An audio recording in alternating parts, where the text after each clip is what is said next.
Assalamualaikum warahmatullahi wabarakatuh.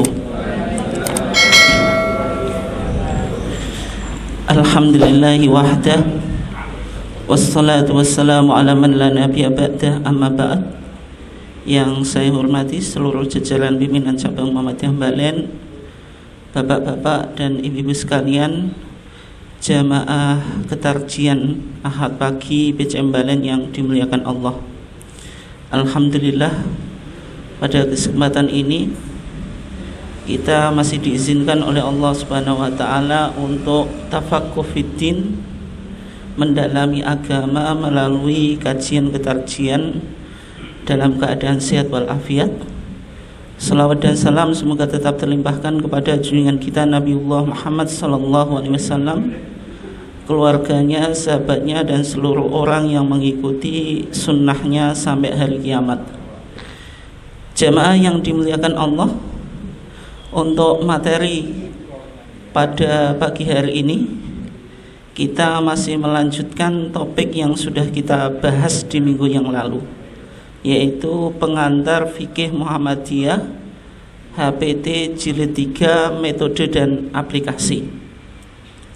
Bapak dan ibu sekalian yang dimuliakan Allah, sekedar review apa yang sudah kita kaji, bahwasanya paham keagamaan Muhammadiyah, ketika Muhammadiyah menjawab pertanyaan ma huwaddin, apa itu agama, sebagaimana yang sudah dirumuskan dalam kitab Masail Al-Khams, kitab masalah 5. Di sana Muhammadiyah memahami yang disebut agama itu ma anzalahullahu fil Quran wa ma ja'at bihi as-sunnatu as-sahihah. Yang disebut agama itu langsung dirujuk pada sumbernya. Segala persoalan yang dikategorikan sebagai umur diniyah atau perkara agama itu sumbernya harus jelas. Yang pertama Al-Quran, yang kedua as-sunnah sahihah. Karena sunnah sahihah ini sering dipahami sebagai hadis sahih saja, seolah-olah Muhammadiyah hanya menerima hadis sahih. Sedangkan hadis itu pasca Imam Tirmidzi diklasifikasikan menjadi 3 dari segi kualitasnya. Ada sahih, ada hasan, ada dhaif. Nah, karena dipahami seolah-olah Muhammadiyah hanya menerima yang sahih saja, sehingga pernah menjadi perdebatan di kalangan intern Muhammadiyah, yaitu Majelis Tarjih Pusat dengan Majelis Tarjih Jawa Barat tentang status takbir zawaid, takbir tambahan dalam sholat Idul Fitri dan Idul Adha. Sehingga tahun 2000 kata as-sunnah as-sahihah itu dipertegas lagi oleh Muhammadiyah. Maksudnya al-maqbulah, maksudnya sunnah yang bisa diterima. Lawannya sunnah mardudah, sunnah yang ditolak. Dan dari sini Muhammadiyah memiliki pandangan sebagaimana jumhur ulama, ya, bahwasanya hadis hasan pun bisa diamalkan dalam persoalan agama. Dan sehingga sunnah makbulah itu, hadis yang bisa diterima oleh Muhammadiyah itu harus memenuhi 2 kategori. Kalau tidak sahih ya hasan, kalau dhaif ya berarti tidak bisa dipakai, meskipun dalam konteks fadhailul a'mal, meskipun dalam konteks hanya untuk mempertegas keutamaan amal. Bapak dan ibu sekalian yang dimuliakan Allah, dari pendefinisian agama yang dilakukan oleh Muhammadiyah ini sebenarnya memberikan konsekuensi bahwasanya Muhammadiyah dalam beragama itu tidak berafiliasi kepada mazhab tertentu. Karena tadi agama itu sumbernya ya Quran dan sunnah as-sahihah ay makbulah. Dan karena Muhammadiyah tidak berafiliasi kepada mazhab tertentu, artinya segala pemahaman agama itu dirujuk secara langsung dari sumber-sumber pokoknya, yaitu Al-Quran dan As-Sunnah As-Sahihah atau Makbulah tadi. Kemudian metodenya itu melalui proses ijtihad dengan metode-metode ijtihad yang sudah ada. Sehingga Muhammadiyah juga menggunakan metode ijtihad klasik sebagaimana yang sudah dirumuskan oleh Al-Imam Asy-Syafi'i melalui karyanya yaitu Ar-Risalah. Karena Ar-Risalah itu kan kitab usul fikih yang pertama yang disusun secara sistematis dan komprehensif. Ada seorang ahli hadis yang namanya Abdurrahman Al-Mahdi. Dia ketika itu meminta Imam Syafi'i yang usianya masih cukup muda, Pak atau Bu, supaya menulis sebuah kitab yang berisi tentang metodologi istinbat hukum, yaitu memahami Al-Quran, As-Sunnah, kemudian An-Nasikh, Al-Mansukh gitu. Karena tadi permintaannya melalui sebuah risalah itu secara bahasa ya surat itu. Kemudian dijawab lagi oleh Imam Asy-Syafi'i, sehingga kitab tersebut terkenal dengan nama apa? Ar-Risalah. Ar-Risalah itu artinya surat gitu. Kitab usul fikih Ar-Risalah itu kitab usul fikih yang pertama yang pembahasannya sangat sistematis, sehingga kajian usul fikih sampai sekarang yang merujuk pada Ar-Risalah sebagai kitab yang tertua. Nah, Majelis Tarjih dalam memahami Al-Quran dan As-Sunnah tetap menggunakan metode-metode penggalian hukum atau ijtihad yang sudah dilakukan oleh ulama klasik.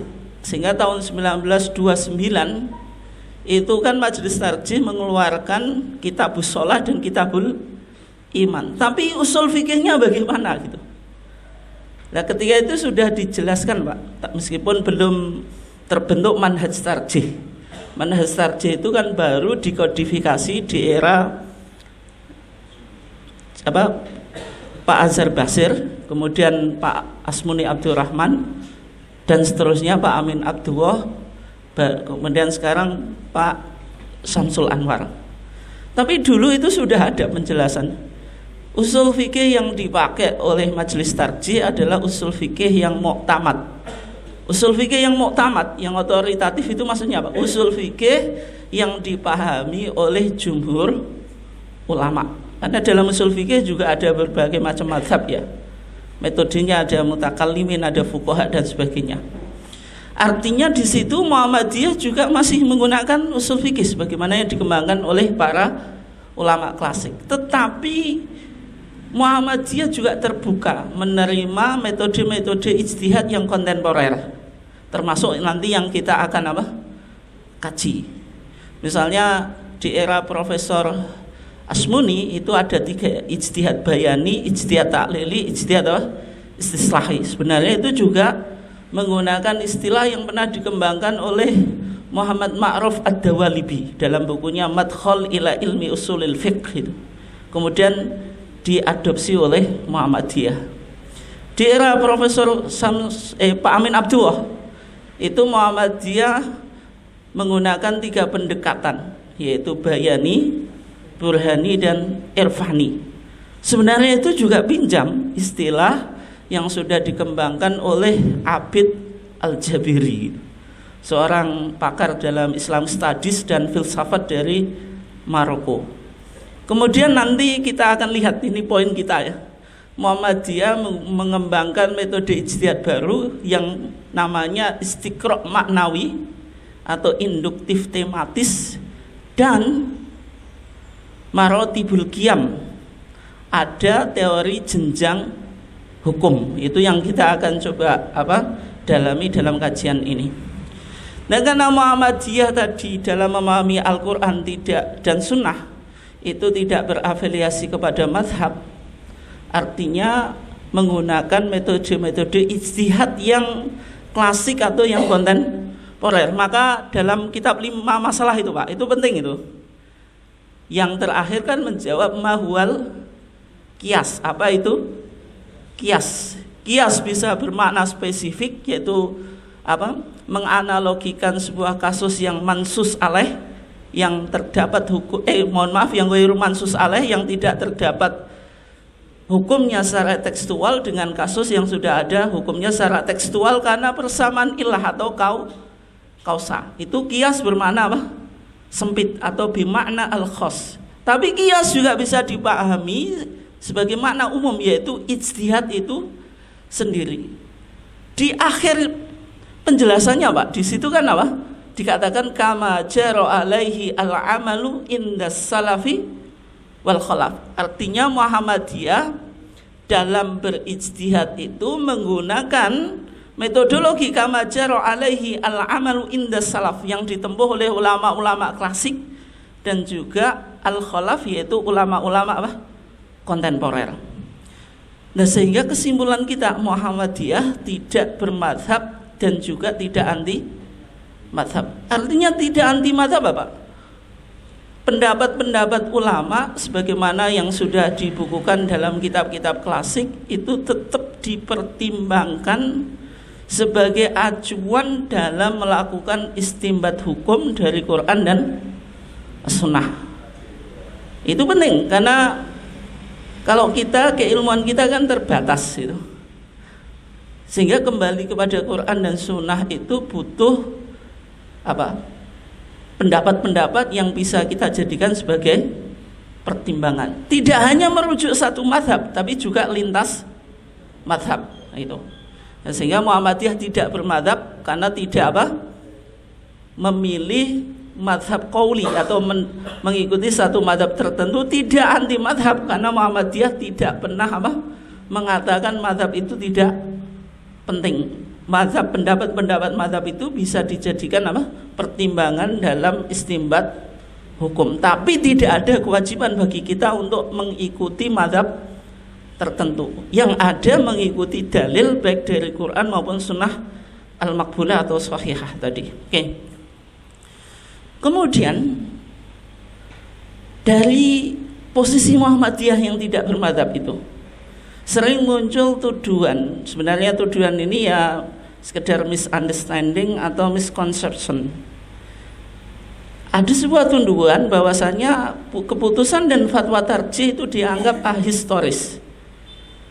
Kemudian ada juga tuduhan Muhammadiyah dianggap melakukan pemotongan sanad keilmuan atau diskontinuitas ilmu pengetahuan yang lantaran tadi Muhammadiyah dianggap mengabaikan turos atau kitab-kitab apa?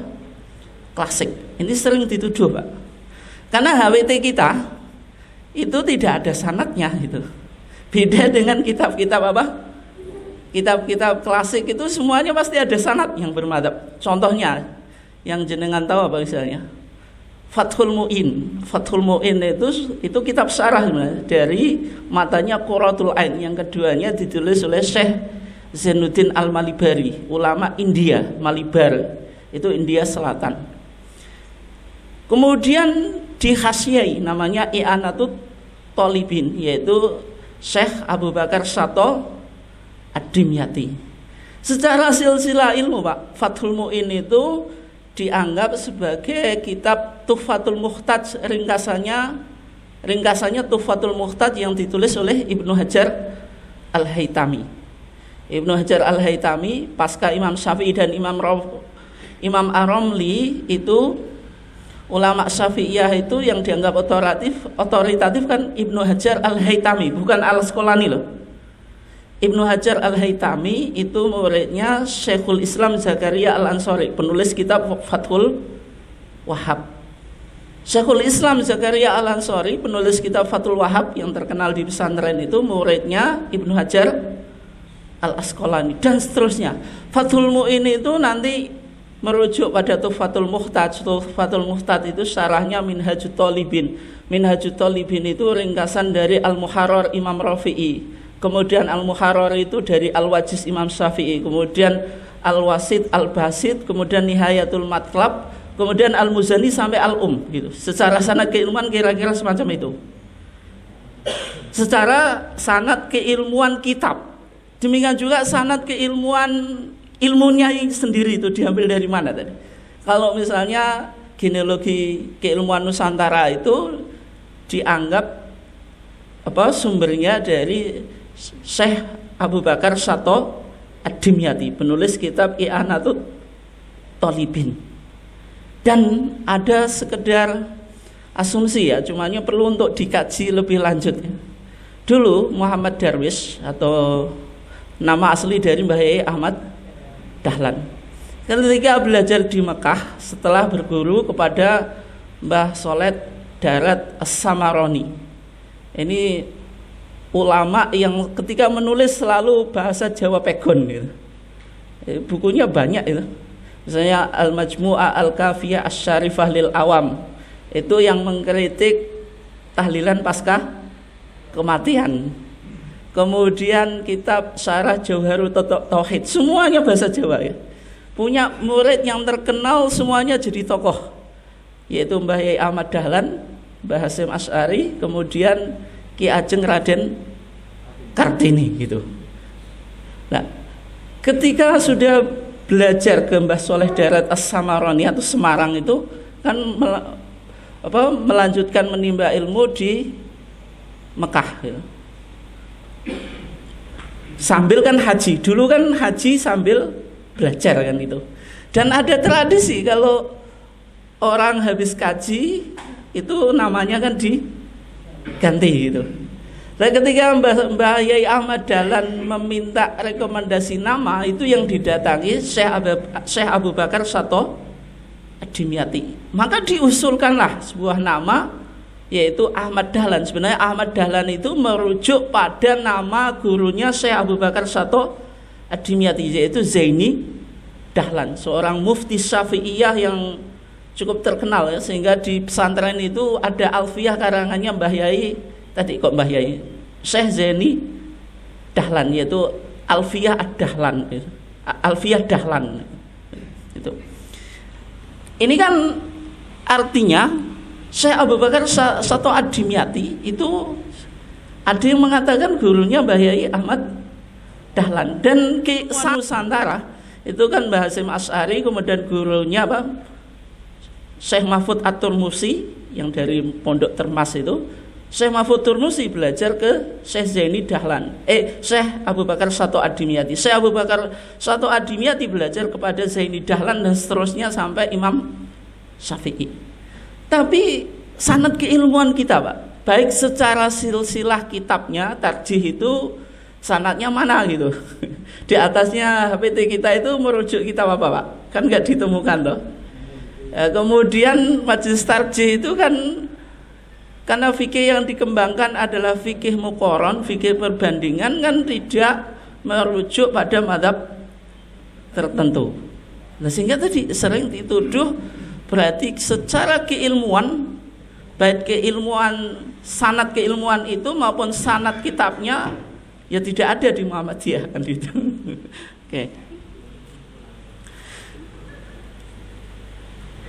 Kemudian Bapak dan Ibu sekalian yang dimuliakan Allah, ketika Muhammadiyah tadi karena sudah dituduh tidak memiliki sanad keilmuan, terus fikih yang dimaksud oleh Muhammadiyah itu apa? Sehingga kita bisa nanti menjawab tuduhan tadi. Sebenarnya istilah fikih itu mengalami perkembangan makna. Di masa sahabat yang namanya fikih itu al-fahmu ad-daqiq, yaitu deep understanding. Pemahaman yang dalam semua permasalahan keilmuan, tidak hanya yang berkaitan dengan hukum gitu. Itu yang kita pahami dalam dalam Al-Qur'an maupun hadis. Misalnya falaula nafara min kulli firqatin minhum ta'ifatul liyatafaqahu fiddin. Umat Islam itu kan tidak boleh ikut jihad secara semuanya atau secara totalitas ya. Tapi Allah mengatakan harus ada ta'ifah, kelompok liyatafaqahu fiddin, untuk mendalami masalah agama. Liyatafaqahu fiddin itu apakah hanya belajar hukum? Tidak, ya, semua yang berkaitan dengan ilmu keagamaan. Dalam hadis Nabi misalnya, may yuridillahu bihi khairan yufaqihu fiddin. Yufaqihu fiddin itu apakah masalah agama, masalah hukum saja? Ya tidak. Orang paham akidah, orang paham hadis, orang paham tafsir itu ya orang yang fakih. Sehingga fikih itu ya pemahaman yang dalam terhadap semua persoalan keilmuan, tidak harus yang hanya berkaitan dengan apa? Hukum. Kemudian itu di masa Nabi dan masa sahabat. Tetapi di masa Al-Imam Abu Hanifah, fikih itu maknanya itu apa? Dipersempit. Fikih itu hanya berkaitan dengan urusan-urusan teologi dan ilmu kalam. Sehingga Al-Imam Abu Hanifah itu menulis sebuah karya namanya apa? Al-Fiqhu Al-Akbar, fikih yang besar. Padahal Imam Abu Hanifah itu juga ahli hukum. Kemarin sudah saya sampaikan ya, metode pembelajaran dalam fikih Hanafi itu muridnya disuruh apa? Diskusi. Karena Imam Abu Hanifah cuma melontarkan sebuah isu, kemudian didiskusikan gitu. Mirip dengan metode pengajaran filsafat apa? Sokrates. Selalu mendiskusikan sesuatu. Beda dengan Imam Syafi'i. Kalau Imam Syafi'i itu guru berbicara, murid suruh menulis. Dan uniknya Imam Abu Hanifah itu tidak pernah menulis sebuah karya fikih dalam arti hukum. Nah, bagaimana fikih Imam Abu Hanifah itu terkodifikasi? Karena dikodifikasikan oleh muridnya, yaitu siapa? Muhammad ibn Hasan Syaibani. Ini yang gurunya Imam Syafi'i kan itu. Karena Imam Syafi'i setelah habis belajar ke Imam Malik kan pindah ke Baghdad, maka bergurulah kepada muridnya Imam Abu Hanifah, yaitu Muhammad ibn Hasan Asy-Syaibani. Ini artinya orang kedua dalam mazhab apa? Hanafi. Kayak dalam mazhab Syafi'i, orang keduanya itu justru Imam Nawawi. Sehingga ketika kita mengkaji mazhab Syafi'i itu tidak langsung merujuk pada Imam Syafi'i, harus ke Imam Nawawi gitu. Oke. Nah, tetapi Imam Abu Hanifah menulis sebuah karya namanya Al-Fiqhu Al-Akbar. Ini justru bicara tentang masalah akidah atau tauhid atau usuluddin. Seolah-olah pemahaman Imam Abu Hanifah yang disebut fikih itu ya persoalan akidah, persoalan teologi. Dan Imam Abu Hanifah itu meninggal tahun berapa kemarin? 150 Hijriah. Ketika Imam Abu Hanifah meninggal, lahirlah Imam Syafi'i. Dan di era Imam Syafi'i ini, Pak, fikih itu definisinya atau pengertiannya sebagaimana yang kita pahami. Apa itu? Kalau kita mengkaji kitab fikih apapun, itu di depannya pasti ada definisi fikih. Apa yang disebut fikih? Al-ilmu bil ahkam asy-syar'iyyah al-amaliyah al-muktasab min adillatiha apa? At-tafsiliyah. Itu pasti kalau jenengan baca kitab fikih apapun pasti itu definisinya. Al-ilmu, ilmu bil ahkam asy-syar'iyyah, tentang hukum-hukum syariat. Al-amaliyah, yang sifatnya itu praktis. Artinya apa? Bukan i'tiqadiyah, bukan keyakinan, bukan apa wijdaniyah, bukan akhlak. Berarti khusus apa? Bicara tentang hukum. Al-muktasab, yang diambil min adillatiha tafsiliyah, dari dalil-dalilnya yang spesifik. Lawannya dari usul fikih, karena usul fikih itu dalilnya masih ijmaliyah, masih global. Kalau fikih itu sudah pasti kategori hukum 5. Kalau nggak wajib ya sunnah, ya mubah, makruh sama haram. Itu kalau fikih sudah spesifik itu. Nanti dalam tarjih disebut itu yang disebut konkret loh, hukum-hukum yang pasti sudah bisa diamalkan. Oke. Dan Imam Syafi'i ini menyusun teori penggalian hukum atau yang disebut apa usul fikih, yaitu dalam karyanya apa tadi, Ar-Risalah, yang ketika itu diminta oleh Abdurrahman Al-Mahdi, dan juga produk hukumnya terbukukan dalam kitabnya apa, Al-Um, yang diriwayatkan oleh muridnya siapa kemarin, Sulaiman Al-Muradi. Maka kalau kita baca Al-Um itu redaksinya bukan kultu ya, kultu itu kan saya berkata, tapi redaksinya kola, karena yang menulis bukan Imam Syafi'i sendiri gitu. Kemudian di pasca Imam Syafi'i, kitab fikih itu hanya terfokus pada yang pertama syarhun, pemberi komentar terhadap karya yang sudah lahir. hasyah mensarai dari syarah itu. Kemudian taklikot, komentar-komentar tapi secara parsial, tidak komprehensif. Misalnya tadi saya yang contohkan Fathul Mu'in itu sudah kitab syarah, asal matanya apa? Qurratul Ain. Kemudian dikasih syarah lagi yaitu I'anatut Thalibin dan seterusnya. Cuma memberikan tadi kalau nggak syarah, hasyah atau komentar. Nah sekarang Bapak dan Ibu sekalian yang dimuliakan Allah, kalau Muhammadiyah di HPT jilid 3 menggunakan istilah atau term fikih, yang dimaksud fikih Muhammadiyah itu apa gitu. Yang jelas fikih Muhammadiyah itu sangat berbeda dengan fikih klasik. Misalnya di HPT jilid 3 ada fikih air, fikih kebencanaan, fikih apa lagi? Tata kelola, fikih apa? Difabel, kemudian fikih zakat kontemporer. Kalau jenengan lihat, apakah ini syarah? Tidak. Apa ini hasyah? Juga tidak. Apakah ini apa tadi ta'liqat? Juga enggak gitu. Nah sehingga yang dimaksud Muhammadiyah dengan istilah fikih itu apa gitu? Ya sebenarnya Muhammadiyah ingin mengembalikan pemahaman fikih itu di masa sahabat. Pemahaman fikih al-fahmu ad-daqiq, pemahaman yang dalam terhadap sebuah persoalan itu. Sehingga corak fikih Muhammadiyah, fikih air itu pandangannya tidak hanya dari sisi yuridis Pak, dari sisi hukum, termasuk aspek teologis dibahas. Kemudian aspek sosial, pokoknya dengan 3 pendekatan itu ya, bayani, burhani dan irfani.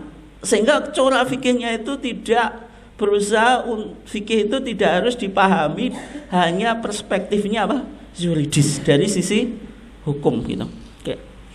Artinya di sini apa? Muhammadiyah mencoba mengembalikan istilah fikih itu di masa sahabat. Sehingga wajar Pak kalau fikih Muhammadiyah tidak merujuk pada fikih-fikih klasik sebelumnya gitu. Tetapi meskipun Muhammadiyah tadi berusaha untuk mengembalikan fikih pada makna awalnya di masa sahabat, tetapi apakah sama metode dan aplikasi fikih Muhammadiyah dengan apa yang dipahami oleh Muhammadiyah, apa yang dipahami oleh sahabat? Jawabannya tidak. Fikih Muhammadiyah merupakan tafsiran kreatif atau reinterpretation atas terminologi fikih yang secara literal maknanya apa? Al-fahmu ad-daqiq. Kemudian Muhammadiyah menggunakan 2 asumsi, ini yang pokok kajian kita. Ada asumsi integralistik atau apa? Istiqra maknawi, kemudian yang kedua asumsi bahwasanya norma itu berjenjang itu. Atau yang disebut apa? Asumsi hierarkis itu ya. Pokoknya jenengan dengerin dulu ya, nanti sampai kesimpulan insyaallah. Enggak, saya cuma membingungkan apa yang saya omongkan itu. Oke ya. Dalam manhaj tarjih Pak, manhaj tarjih itu apa? Metode penggalian hukum dalam Muhammadiyah. Metode tarjih itu didasarkan pada 2 asumsi pokok. Yang pertama apa? Asumsi integralistik, yang kedua asumsi hierarkis. Yang disebut asumsi integralistik itu apa? Mempostulasikan teori keabsahan koroboratif berbagai elemen sumber tentang norma. Kalau suatu norma hukum Pak itu hanya dibangun atas satu sumber, itu nilainya itu masih bersifat dhonni. Dhonni itu apa? Probable. Kemungkinan salah itu masih sangat apa? Potensial. Tapi kalau suatu norma itu dibangun atas berbagai macam elemen sumber, berarti satu dengan yang lainnya saling mendukung. Kayak hadis dhaif itu kalau riwayatnya banyak kan apa Pak? Yuqawi ba'duha ba'don, satu dengan yang lainnya saling menguatkan, sehingga dari dhaif terkatrol menjadi hasan. Norma juga semacam itu. Kalau sumbernya satu hadis langsung disimpulkan, itu potensi salah sangat besar. Tapi kalau melihat dari berbagai macam sumber kemudian baru disimpulkan, itu bisa sampai pada qat'iyat. Al-Imam Asy-Syatibi, karena Muhammadiyah dalam asumsi integralistik ini meminjam istilah yang dikembangkan oleh Al-Imam Asy-Syatibi. Imam Asy-Syatibi itu pakar usul fikih dari mazhab Maliki yang hidup di Andalusia itu Spanyol. Karena Islam pernah sampai di Andalusia itu berapa abad, Pak? 800 abad itu.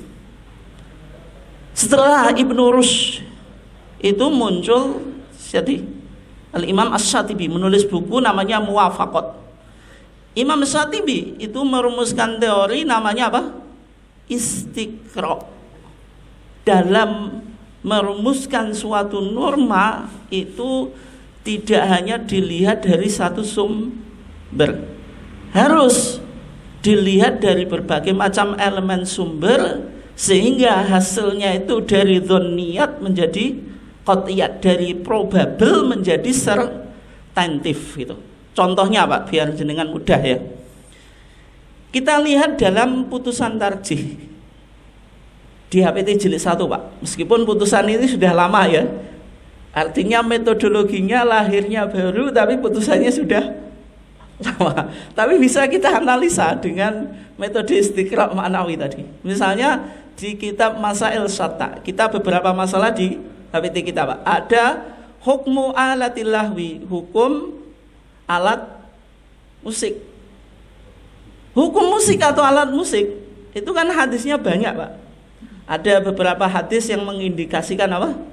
Haram. Sayati zamanun ala ummati, kata Rasulullah, akan datang suatu zaman atas umatku orang-orang itu apa? Yastahiluna al-harira wal ma'asif, akan menghalalkan apa? Sutra dan alat musik itu. Kemudian surah Luqman ayat 6, wa minan nasi may yashtari lahwal hadis. Lahwal hadis itu dalam pemahaman Ibnu Abbas apa? Al-ghina. Maksudnya di antara manusia itu ada yang menggunakan lahwal hadis, omongan yang tidak berguna untuk menyesatkan apa? Manusia, yaitu itulah yang disebut musik. Tapi ternyata di beberapa hadis yang lain, ini karena nggak saya baca total ya hadisnya karena waktu kita pendek, Nabi apa membolehkan penggunaan musik dan juga membolehkan musik.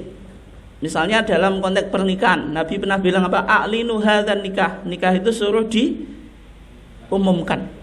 Sehingga Imam Malik itu tidak mensyaratkan 2 saksi, Pak. Tapi harus ada iklan. Berarti cukup wali dan iklan. Tapi sebenarnya konsekuensinya sama, Pak. Nggak ada saksi pun kalau diinformasikan kan sama saja diketahui oleh orang banyak. Artinya kan untuk mempertegas kalau hubungannya ini legal, bukan kumpul apa kebo kan gitu.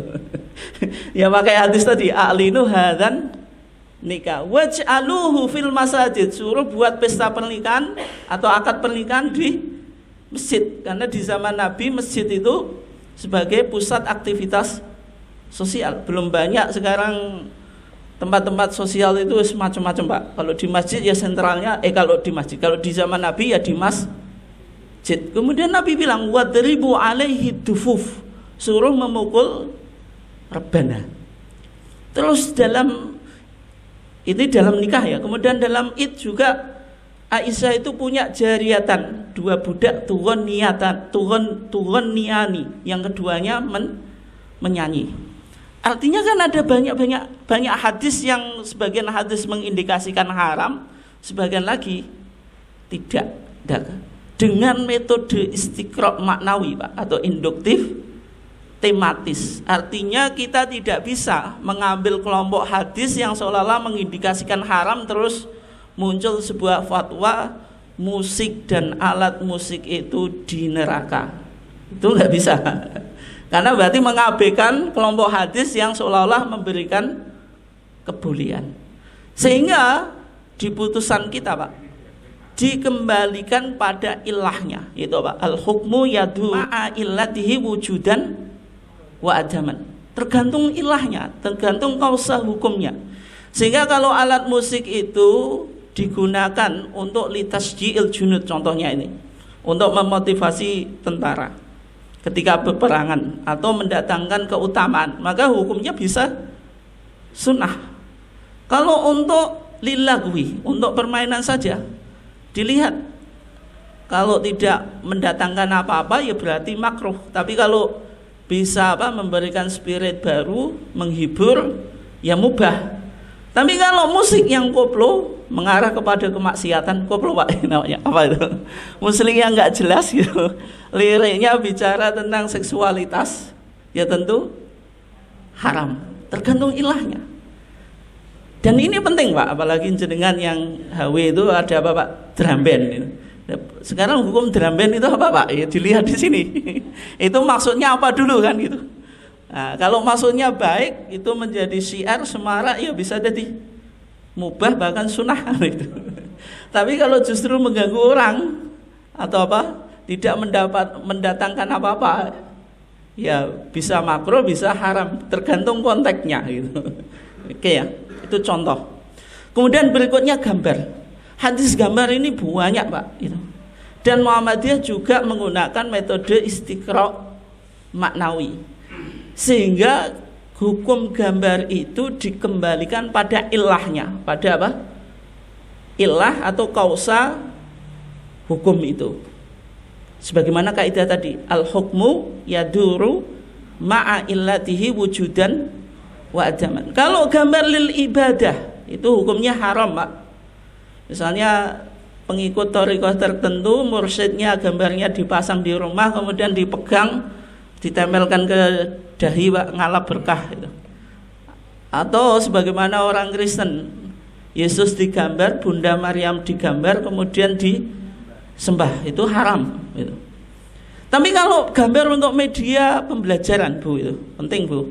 Kalau jenengan di ngajar TK, MI itu kan penting menggunakan media gambar sebagai metode pengajaran untuk memunculkan kreativitas bagi seorang anak, imajinasinya biar kuat. Apakah haram? Gitu. Nah, gitu. Makanya kalau qismun li ta'lim itu jaiz hukumnya boleh. Tapi kalau untuk perhiasan itu kalau mendatangkan fitnah ya bisa maksiat, atau kalau mendatangkan fitnah membawa kemaksiatan bisa makruh bisa haram. Sehingga gambar para nabi dan orang soleh itu kalau Muhammadiyah memilih untuk tidak digambar kalau mendatangkan fitnah. Sebagai konsekuensi ini dulu Muhammadiyah pernah mengharamkan gambarnya Mbah Yai Ahmad Dahlan 1929 itu. Dan ketika itu yang menjadi PP Muhammadiyah ketika itu hot bestur ya, yaitu Kiai Haji Ibrahim. Itu saudaranya iparnya Mbah Yai Ahmad Dahlan dan mengambil gambarnya Mbah Yai Ahmad Dahlan sendiri ketika itu. Karena apa? Dikhawatirkan mendatangkan kesyirikan. Karena mungkin ketika itu akidah orang Muhammadiyah dipandang belum kuat kan. Sehingga apa? Diharamkan. Tapi 1968 di Muktamar Tarjih di Sidoarjo putusan tersebut dicabut gitu, karena dipandang sudah tidak ada kekhawatiran lagi gitu. Dan metode ini bisa menggunakan sadu dzari'ah. Dulu kan pernah kita bahas Pak, apa itu yang disebut sadu dzari'ah, sesuatu yang menuju kepada kemaksiatan meskipun hukum asalnya mubah itu bisa diharamkan gitu. Kemudian dicabut karena ya gambar Mbah Yai Ahmad Dahlan sekarang ya penting sebagai media edukasi dan juga mengenalkan sosok founding fathers dalam organisasi kita. Oke, berikutnya asumsi hierarkis. Ini yang paling penting Pak. Asumsi hierarkis itu apa? Suatu anggapan bahwasanya norma itu berjenjang. Norma itu bahasa mudahnya Pak, tidak ujuk-ujuk langsung halal haram, tapi ada 3 jenjang yang memayunginya baru sampai pada hukum ini halal, ini haram, ini wajib, ini sunnah, ini makruh, ini mubah, ini haram. Kalau kita lihat Pak dari atas ke bawah Bu, ini penting Bu. Yang pertama basic values atau al-qiyam al-asasiyah atau nilai-nilai dasar. Ini jenjang norma yang paling tinggi itu. Basic values atau nilai-nilai dasar atau al-qiyam al-asasiyah itu normanya bisa teologis, bisa yuristik, bisa etik, dan ini diderivasi atau diambil dari teks-teks Al-Quran maupun hadis. Nanti saya kasih penjelasan biar jelas ya. Baru setelah itu apa? Membentuk general principles atau al-usul al-kulliyah atau apa? Atau kaidah-kaidah umum. Misalnya ini dirumuskan oleh para ahli fikih menjadi apa? Qawaid fikih, gitu.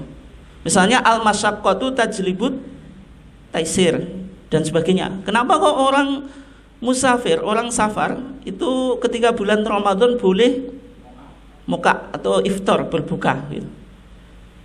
Hukum apa? Hukum berbuka bagi orang yang musafir yang menjadi rukhsah. Rukhsah itu kan bisa wajib, bisa sunnah dan seterusnya, Pak. Misalnya kondisinya sudah tidak kuat puasa, potensi apa? Kematian kalau tidak puasa misalnya. Itu rukhsahnya bisa menjadi wajib. Tapi ada kaidah di atasnya, apa? Al-masyaqqatu tajlibut taisir, yaitu apa? Sesuatu yang susah, yang sulit atau yang memberatkan itu membawa kemudahan. Ini nanti prinsip di atasnya ada taisir. Islam atau apa basic value-nya taisir itu apa? Kemudahan. Ini diambil dari beberapa ayat Al-Qur'an. La yukallifullahu nafsan illa wus'aha wa ma ja'ala 'alaikum fid dini min haraj dan seterusnya. Banyak ayatnya itu. Yuridullahu bikumul yusra wa la yuridu bikumul usra dan seterusnya. Baru setelah itu apa? Konkret law menjadi al-ahkam far'iyah, menjadi hukum taklifiyah yang 5 itu, yaitu apa? Wajib, sunnah, mubah, makruh dan haram. Jadi hukum itu tidak langsung tiba-tiba haram, tiba-tiba halal, tidak, atau tiba-tiba apa? Wajib, sunnah, tapi tetap ada payungan hukum di atau payungan jenjang hukum di atasnya. Oke, Pak. Contohnya ini ya. Saya kasih contoh nanti 2 atau 3. Meskipun ini sebenarnya sudah ada di fikih klasik, Pak, tapi untuk memperdalam saja. Misalnya dalam kitabus shalah kita, nanti jenengan bisa cek di APT jilid 1 ya. Dalam kaifiyah sholat, laki-laki dan perempuan itu sama atau enggak, Bu? Dalam pelaksanaan sholat sama. Kenapa kok sama? Misalnya takbirnya, kalau laki-laki misalnya sekuping, wanita sepundak atau sebahu, atau misalnya laki-laki sepundak, wanita sedada. Itu kalau madzhab Abu Hanifah, wanita sedada. Kemudian rukuknya bagaimana, Bu? Apakah rukuknya itu apa? Perutnya atau lambungnya itu ditempelkan dengan ini pahanya atau enggak, biar memproteksi auratnya. Ketika sujud juga agak demek ya, mungkin bahasa Jawanya. Karena tadi ditempelkan, artinya lambung dengan pahanya itu atau dengan juga apa ini namanya sikutnya atau sikunya itu ditempelkan gitu. Kalau kita lihat, Bu, dalam madzhab Syafi'i, ini saya ambil di kitab Fathul Qorib Mujib yang ditulis oleh Ibnul Qasim Al-Ghazi, dan matanya apa? Takrib yang ditulis oleh apa? Syekh Abu Suja. Di pesantren itu kan ada trio kitab, Pak. Fathul Qorib Mujib, Fathul Mu'in, terus Fathul Wahab. Jenjang kitab ini penting untuk menunjukkan keilmuan seseorang. Ini ngajinya dulu apa? Kalau sudah selesai Fathul Wahab ya berarti ilmunya kapabel itu. Tapi kalau masih takribnya bulet mocone ra iso. Itu ya berarti ilmunya belum layak lah. Nah kalau di pesantren kan gitu, ada jenjang apa? Kitab sebagai acuan menunjukkan keilmuan seseorang. Yang ngaku kiai misalnya Fathul Wahab nggak bisa, yo ini gimana kok kiai kok gak iso Fathul Wahab. Oke. Dalam Fathul Qorib Mujib itu dikatakan di sana ketika bicara perbedaan laki-laki perempuan dalam masalah apa? Sholat.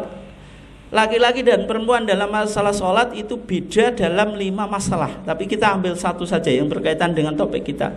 Di sana dikatakan wal mar'atu tadhummu ba'daha ila ba'din. Wanita itu kalau sholat sebagian anggota tubuhnya ditempelkan dengan sebagian yang lain, gitu. Maksudnya apa? Tadhummu ba'daha ila ba'din itu fatul siku batnaha bifakhidaiha, yaitu menempelkan perutnya ke dua pahanya fi ruku'iha wa sujudiha, dalam rukuknya dan sujudnya. Mazhab Syafi'i punya pendapat semacam itu. Sebenarnya ada hadis, tapi hadisnya apa? Mursal. Yang kedua itu menggunakan taklili fikih atau apa? Rasionalitas fikih. Kalau rukuk dan sujud semacam itu bisa memproteksi aurat wanita. Oke ya. Itu kesimpulan apa mazhab Syafi'i. Berarti kalau rukuk dan sujud itu wanita harus menempelkan anggota tubuhnya.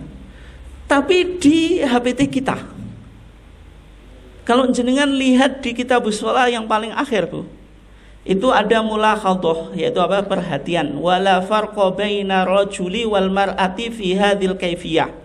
Putusan kita bilangnya semacam itu. Tidak ada perbedaan laki-laki dan perempuan dalam tata cara sholat ini. Alasannya majelis tarjih apa?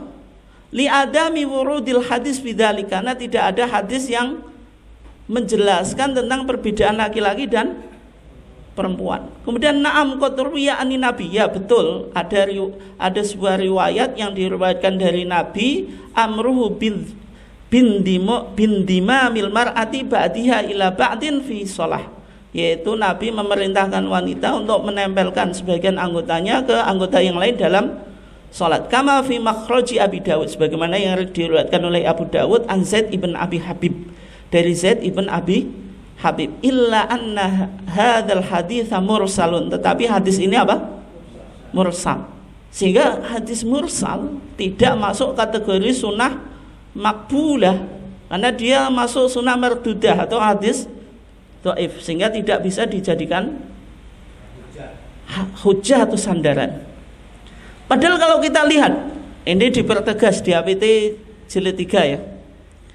Ketika Nabi sujud, Nabi itu merenggangkan kedua tangannya. Artinya kedua tangannya itu tidak ditempelkan ke lambung. Sampai apa? Kelihatan ketiaknya. Kemudian di hadis Al-Bara' Nabi bersabda, idza sajadta, kalau engkau sujud, fadha kaffaika, suruh meletakkan kedua telapak tangan, warfa mirfaqaika, suruh mengangkat kedua siku. Artinya siku tetap apa?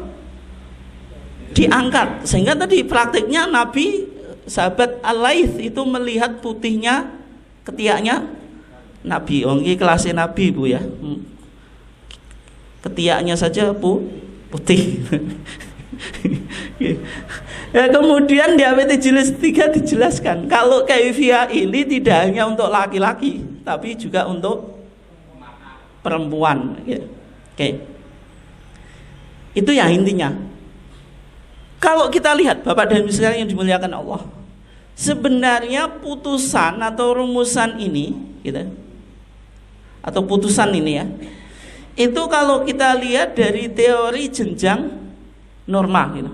Norma itu lahir kan atas 3 jenjang. Apa tadi? Basic values atau al-qiyam al-asasiyah. Yang kedua apa? General principles atau apa? Al-usul al-kulliyah. Baru pada hukum. Kalau kita lihat basic values-nya atau nilai dasarnya itu ada nilai dasar persamaan laki-laki dan perempuan, atau musawah baina rijal wanisa atau equality kalau bahasa Inggrisnya. Itu diambil dari surah An-Nahl ayat 97. Allah Subhanahu wa taala berfirman, "Man amila sholihan", siapa yang beramal soleh, min dzakarin au untha, dari laki-laki atau perempuan, wa huwa mu'minun, sedang dia mukmin atau beriman, falanuhyiyannahu hayatan thayyibah, maka Allah akan menghidupkan dia dalam kehidupan yang baik. Walanadziyannahum ajrahum, Allah akan membalas mereka, pahala mereka, bi ahsani ma kanu ya'malun, dengan yang terbaik apa yang ia kerjakan atau perbuat. Di sini ketika bicara tentang amal soleh itu ternyata tidak bicara tentang gender. Man amila solihan min dzakarin au untha, dalam beramal soleh tidak ada gender atau persyaratan gender, tapi persyaratannya hanya huwa mu'min, dia harus iman, karena iman itu menjadi syarat diterimanya amal gitu. Nah di sini kan ada prinsip persamaan, sehingga ini melahirkan apa? Usul kuliah. Misalnya Al-Imam Syaukani. Ini kalau kita analisa di beberapa ijtihad ulama klasik itu sebenarnya menggunakan teori jenjang norma, Pak. Tapi meskipun teorinya itu belum muncul ya, maksudnya kesimpulannya itu bisa kita simpulkan, oh ini ada semacam apa? Teori jenjang norma. Ketika Al-Imam Asy-Syaukani dalam kitabnya As-Sail Al-Jarrar ya, bicara antara laki-laki dan perempuan itu dalam sholat sifatnya atau kaifiyahnya sama. Itu dikatakan an-nisa usyaqaiqu rijal, ini menjadi prinsip-prinsip umum dalam kaidah amal soleh. Wanita itu syaqaiqu rijal, saudara apa? Saudara asli itu apa namanya? Ya sekandungnya laki-laki. Artinya apa? Hukum yang berlaku untuk laki-laki berlaku untuk perempuan. Sampai ditemukan dalil yang mentaksis atau yang apa? Mengeluarkan wanita memiliki hukum secara khusus. Misalnya tentang waris itu 1:2. Baik yang mengeluarkan itu bisa lebih berat, bisa lebih ringan, Bu. Contoh yang lebih berat, Bu, jenengan satrul aurah, menutup aurat, wanita lebih berat daripada laki-laki. Tapi bisa juga hukum itu takhfif, Bu, lebih ringan. Kalau wanita tidak wajib Jumat juga, tidak wajib jamaah, tidak wajib jihad, tidak wajib nah, itu. Artinya ada hukum yang lebih berat, ada hukum yang lebih ringan gitu. Tapi dalil itu yang tadi harus bisa dipertanggungjawabkan atau masuk kategori sunnah makbulah gitu. Sehingga dalam sholat di sini, Bu, meskipun fikih mazhab berpandangan kalau perempuan tadi ya suruh nempelkan anggota tubuh dengan yang lainnya, Muhammadiyah masih apa? Menggunakan prinsip al-musawah, adanya persamaan laki-laki dan perempuan. Itu contoh apa penggunaan tadi metode asumsi hierarkis, bahwasanya norma itu berjenjang. Oke. Kemudian ini ada contoh berikutnya, saya cepat saja. Misalnya kepemimpinan wanita di ruang publik, ini boleh atau enggak? Misalnya Aum Muhammadiyah sebagian dipegang oleh wanita, kepala sekolah wanita, direktur rumah sakit wanita gitu. Nah, kalau kita lihat di apa tadi teori jenjang norma itu ada nilai dasar apa? Persamaan. Kan man amila sholihan min dzakarin au untha wa huwa mu'min. Artinya wanita menduduki jabatan publik itu sebagai bentuk amal soleh. Artinya kalau itu amal soleh kan tidak boleh dibedakan laki-laki dan perempuan. Kemudian diturunkan kaidah umumnya an-nisa'u syaqaiqu rijal. Kemudian Muhammadiyah memilih fatwa atau memfatwakan wanita boleh apa? Menduduki jabatan publik. Misalnya memegang aum, jadi kepala sekolah, jadi direktur rumah sakit. Nah kemudian bagaimana dengan status hadis lan yufliha qaumun walau amrohum imra'atan, tidak beruntung sebuah kaum yang menyerahkan urusannya itu kepada wanita. Hadisnya sahih enggak? Sahih. Itu hadis rawahu Muslim, riwayat Imam Muslim. Tapi hadis ini dibaca secara kontekstual karena di zaman Nabi ini kan sababul wurud hadisnya bagaimana? Ketika bangsa Persia melantik Kisra atau rajanya dari wanita, Nabi bilang lan yufliha qaumun. Qaumun itu kaum itu dulu merujuk pada Persia, walau amrohum imra'atan. Karena memang sejak di zaman Nabi wanita dari akses pendidikan itu kan belum baik, Pak. Dan dari segi sosiologis, Wong Umar bin Khattab saja punya anak perempuan kan langsung dikubur atau waktul banat. Wa idal mau'udah itu su'ilat bi ayyi dzanbin qutilat. Itu kan bicara tentang penguburan anak perempuan hidup. Artinya secara sosiologis masyarakat belum menerima pemimpin wanita. Tapi konteks sekarang, Pak, yang mana wanita dari segi pendidikan bisa jadi seimbang dan bahkan ada yang melampaui pendidikan laki-laki. Yang kedua, dari segi pengalaman juga semacam itu. Bisa jadi wanita pengalamannya lebih banyak daripada laki-laki. Sehingga maksud hadis lan yufliha qaumun walau amrum imra'atan itu maksudnya apa?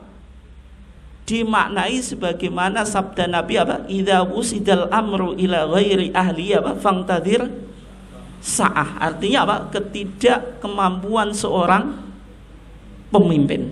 Nah, sehingga dalam fatwa Muhammadiyah nilai dasar ada persamaan. Kemudian diturunkan prinsip umum kesetaraan hak antara laki-laki dan perempuan, sehingga diambil kesimpulan bahwa wanita boleh menjadi pemimpin di ruang publik. Dan konteks ini, Pak, kalau kita lihat di teori perubahan hukum itu bisa berubah kalau syaratnya 4. Yang pertama harus ada hajat, kepentingan atau keperluan. Kalau konteks sekarang kadang wanita lebih menekuni dunia pendidikan, masa nggak boleh jadi kepala sekolah? Dan juga di beberapa sekolah yang dipimpin wanita itu lebih maju daripada laki-laki. Artinya kan butuh diselesaikan. Tapi kalau kita berpandangan misalnya ini haram, ya, tapi faktanya di lapangan wanita lebih bisa memiliki kecakapan misalnya leadership gitu. Yang kedua bukan berkaitan dengan ibadah mahdhah. Ibadah mahdhah enggak, itu muamalat duniawiyah. Yang ketiga bukan berdasarkan nas yang qot'i. Tadi kan hadis, kalau waris Muhammadiyah tidak pernah memfatwakan laki-laki dan perempuan itu sama. Kenapa? Kalau itu nas Quran kan itu. Nah, sama. Tapi fatwa kita belum, Mbak. Karena itu kok belum ya, mudah-mudahan tidak. Karena itu kan nas Al-Qur'an, itu qot'i namanya gitu. Dan itu bukan multi tafsir, karena Al-Qur'an kan jelas walidzakari mithlu hadil unthayain. Itu jelas, itu mau ditakwil kemana bilangnya semacam itu kan itu.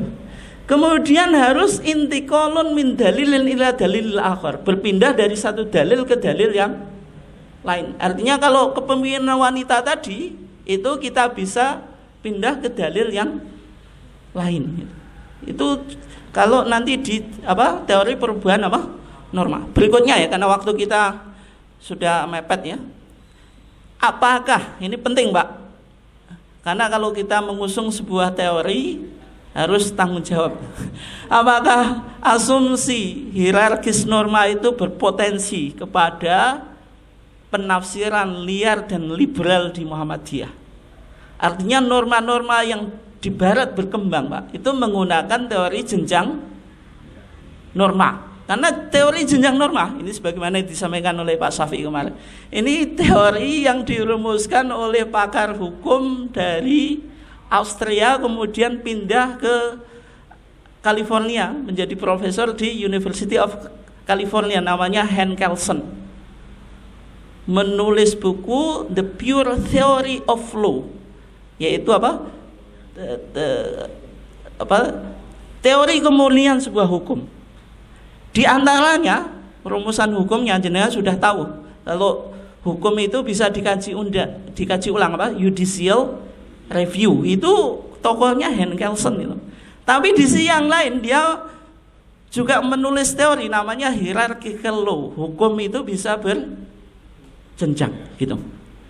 Ketika Muhammadiyah mengadopsi tadi teori norma berjenjang ini, apakah berpotensi kepada liberal dan juga sekuler? Misalnya di barat free sex itu kan bebas, Pak. Orang aksi pornografi itu boleh bebas. Dan itu secara teori jenjang norma memang bisa, Pak. Yang pertama misalnya teori apa? Freedom, kebebasan atau freedom of expression. Yang kedua, kebebasan kita itu selama tidak menyakiti atau mengganggu orang lain kan boleh. Saya pakaian misalnya tadi sudah pornografi atau porno aksi selama tidak mengganggu orang lain kan boleh-boleh saja. Kemudian disimpulkan apa? Pornografi dan porno aksi boleh. Misalnya free sex, seks bebas. Orang kan boleh bebas tadi. Selama kebebasannya suka sama suka. Kalau suka sama suka, laki-laki perempuan suka sama suka kan boleh-boleh saja kan. Oh, nggak ada yang dizolimi, yang laki-laki senang, yang perempuan senang kan. Sehingga di barat itu ini cerita saya, Pak. Dan itu ketika saya di Mesir, teman saya yang cerita sendiri. Di sana di Jerman itu orang nikah itu kalau sudah sama cocok. Jadi yang pertama satu rumah dulu beberapa tahun gitu. Pokoknya menjalani kayak kehidupan suami istri. Kalau ternyata cocok nanti baru nikah. Kalau enggak ya sudah tinggal aja. Nggak di barat semacam itu juga menggunakan sebenarnya teori jenjang norma. Dan sehingga Muhammadiyah untuk membentengi ini, Pak, teori jenjang norma itu harus digabungkan dengan asumsi integralistik. Artinya tidak bisa kita pakai jenjang norma basic values-nya apa? Freedom, kebebasan. Tapi ternyata dari tadi asumsi integralistik kebebasan manusia itu dibatasi, tidak secara mutlak. Sehingga kalau kita gabungkan antara asumsi integralistik dengan asumsi jenjang norma atau normatif tadi, norma yang berjenjang tadi, itu tidak mungkin ke arah liberal gitu. Nah, yang terakhir, Pak, ini dari mana genealogi metode fikih Muhammadiyah tadi? Sebenarnya kalau kita bicara asumsi yang pertama, yaitu metode istiqra' maknawi, itu dari Imam Syatibi. Ini asli dari ulama Islam. Imam Syatibi dalam bukunya dalam kitabnya Muwafaqat. Yang kedua, teori hierarki hukum. Ini sebagaimana yang saya sampaikan tadi, seorang sarjana dari Austria kemudian pindah ke California. Beliau menjadi profesor di University of California, menulis buku namanya The Pure Theory of Law, yaitu teori kemurnian hukum. Di situ di samping bicara judicial review juga bicara tentang hierarchical law, bahwasanya hukum itu berjenjang tadi, dari basic values, nilai dasar, kemudian general principles, kaidah-kaidah umum, dan sampai pada concrete law. Itu sebenarnya dari Hans Kelsen gitu. Ini yang diadopsi oleh Profesor Syamsul Anwar untuk merumuskan teori hierarki hukum. Oke ya. Tapi Muhammadiyah dalam memaknainya berbeda, Pak, dan mengembangkannya. Sebagaimana dulu di Profesor Asmuni itu ijtihadnya kan 3. Ijtihad bayani, ta'lili, dan istislahi. Apakah sama dengan penggagasnya Muhammad Ma'ruf Ad-Dawalibi? Secara terminologi sama, tapi pengembangannya yang berbeda. Pendekatan dalam bertarjih Muhammadiyah sekarang 3, bayani, burhani, irfani, mengambil dari siapa? Muhammad Abid Jabiri. Apakah dalam pengembangan dan aplikasinya sama? Tidak. Demikian juga di Profesor Syamsul Anwar ini memakai 2 asumsi tadi. Asumsi integralistik sesuai dengan Imam Syatibi kita tidak ada masalah. Yang kedua yang sedikit masalah itu, karena tokohnya bukan Islam, Hans Carlson, yaitu apa? Teori hierarki norma atau hukum itu dikawinkan atau apa? Digabungkan sehingga satu dengan yang lainnya itu saling mengkoreksi, artinya tetap ada perbedaan. Nah, kemudian Bapak dan Ibu sekalian sebagai penutup ya, di APT jilid 3 kita itu ada berbagai macam fikih ya, fikih tata kelola, fikih air, fikih kebencanaan, fikih perlindungan anak, fikih zakat kontemporer dan sebagainya. Itu memang cenderung tadi agak filosofis, teoritis dan tidak praktis aplikatif ya, artinya kita baca juga puyeng apa yang dimaksud. Tapi karena ini sudah diputuskan, mau nggak mau kan ini sudah jadikan tuntunan. Makanya perlu untuk kita kaji dan kita coba metodologinya bagaimana. Meskipun mungkin agak susah dicerna gitu. Ya mungkin, tapi ini sebenarnya yang menunjukkan adanya tajdid dalam pemahaman fikih dan bagaimana mengembangkan sebuah metodologi dalam apa? Muhammadiyah. Mungkin sekian. Silahkan kalau ada yang ditanyakan, satu saja.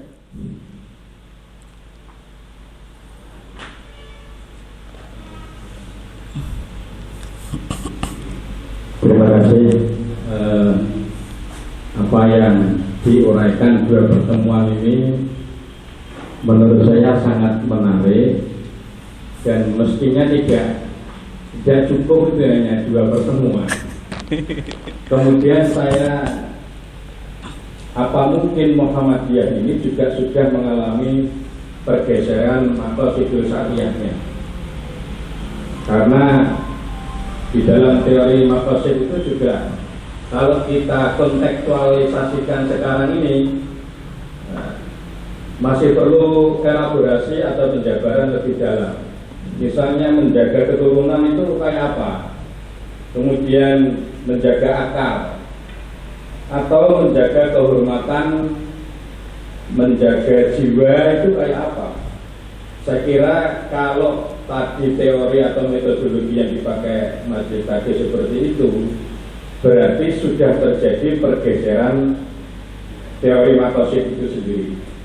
Kemudian misalnya pada fitur kognitif ya, atau penafsir agama itu harus membedakan antara wahyu dan kognisi terhadap wahyu itu sendiri, sehingga keilmuan fikih yang selama ini diklaim sebagai bidang pengetahuan ilahiyah meniscayakan digeser menjadi keilmuan yang sifatnya rasional, kemudian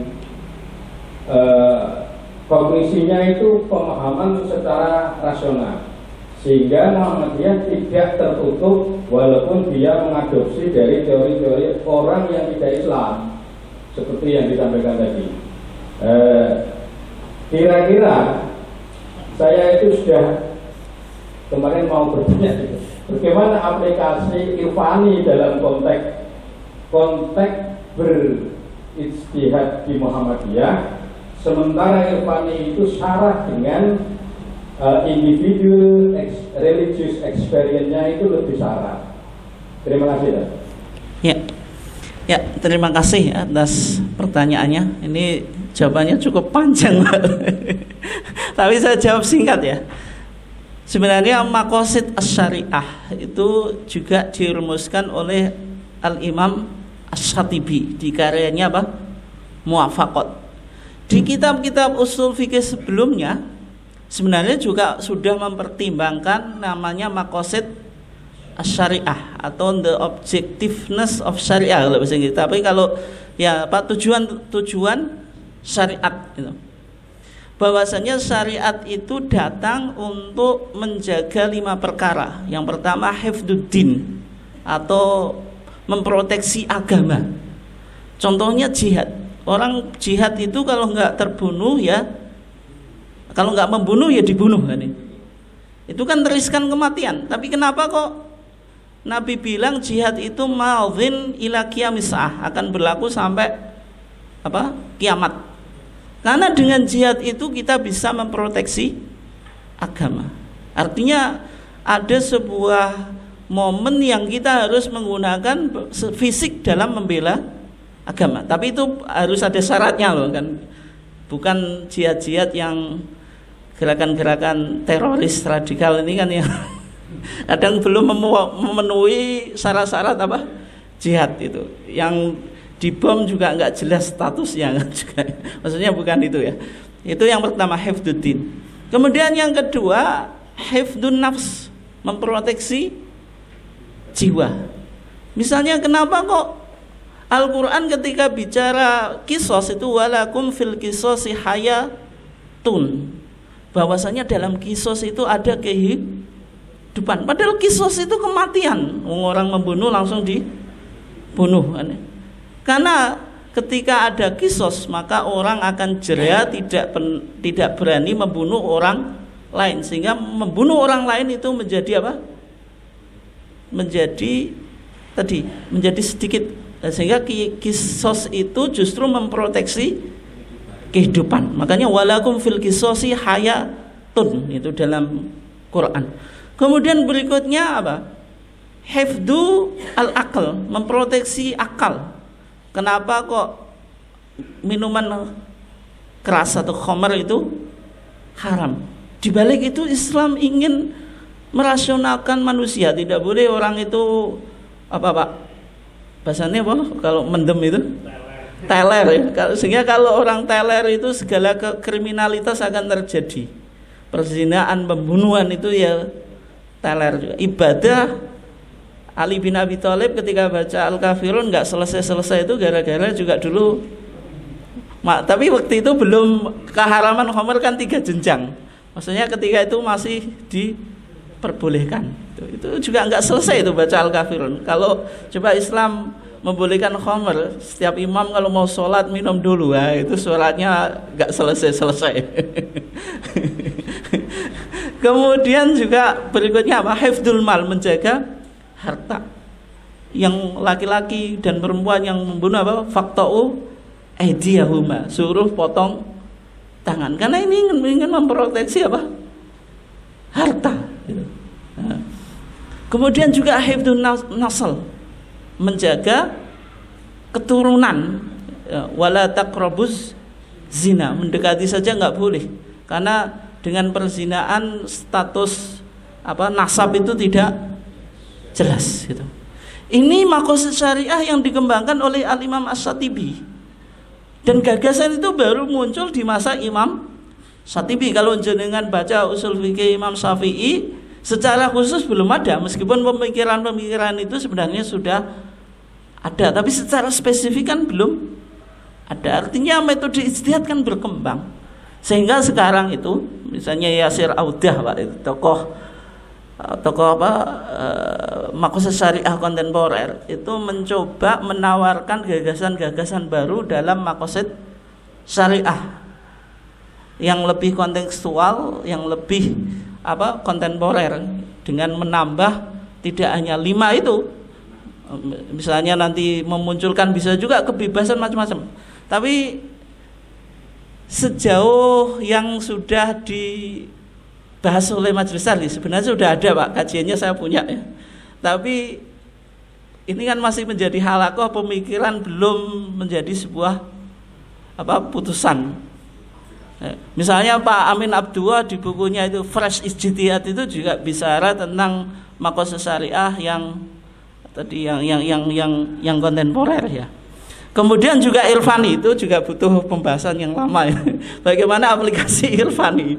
Yang jelas 3 pendekatan itu kan aplikasinya kalau di Muhammadiyah kan harus sirkulatif, artinya berputar. Tidak boleh misalnya irfani yang dikembangkan oleh para ahli tasawuf, misalnya wahdatul wujud, ittihad, itu masuk di Muhammadiyah ya nanti akan terkantor dengan bayani kan itu. Karena di situ kan Muhammadiyah menggunakan irfan itu kan tidak independen, sehingga namanya wahdatul wujud, manunggaling kawula Gusti itu ya nanti akan berdialog dengan bayani. Mungkin demikian ya, karena ini mohon maaf ini Bu, ini kajiannya kok nanti suatu saat kita ambil topik yang mudah, maksudnya sekali mudah sekali susah gitu, jangan mudah terus. Oke, kurang lebihnya mohon maaf. Terima kasih atas kehadirannya. Kita tutup kajian kita dengan hamdalah. Wassalamualaikum warahmatullahi wabarakatuh.